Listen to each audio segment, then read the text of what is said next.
Hello guys, welcome to my YouTube channel. তো guys, কিছুদিন আগে আমি মিশোর থেকে একটা মোবাইল স্ট্যান্ড অর্ডার করেছিলাম। সাইডে দেখো পিকচারটা দেওয়া আছে। তো এই স্ট্যান্ডটাই আমি অর্ডার করেছিলাম। তো ফাইনালি আজকে আমার হাতে পার্সেলটা রিসিভ হয়েছে। তো তাই ভাবলাম তোমাদের সাথেও শেয়ার করে নিই। তাই তোমাদের সামনে আমি পার্সেলটা দেখো আনবক্সিং করছি। আর গাইস, প্যাকেজিংয়ের কথা কি বলবো, দারুণ প্যাকেজিং করেছে। আমার তো প্যাকেজিংটা অনেক ভালো লেগেছে।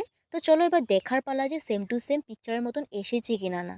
তো এখানে দেখো, তোমরা নিজেই দেখে নাও, একদম সেম টু সেম এসেছে। অনেকটা ভালো এসেছে স্ট্যান্ডটা। আমার তো অনেক ভালো লেগেছে স্ট্যান্ডটা দেখে। আর দেখো স্ট্যান্ডটার উপর দিকে একটা ছোটো মোটো লাইটও আছে। তো গাইস, তোমরা চাইলে তোমরা এটা মিশো থেকে পারচেস করতে পারো। এটার প্রাইস হলো 276। আর এটার হাইটটা এ পর্যন্তই ছিল। তো গাইস, এটা আমি মেইনলি মিনি ব্লগ করার জন্য স্ট্যান্ডটা অর্ডার করেছি, যাতে তোমাদের সাথে ভিডিওগুলো আরও ভালো করে শেয়ার করতে পারি। ভিডিওটা এ পর্যন্তই ছিল। চ্যানেলটা সাবস্ক্রাইব করো। Thanks for watching.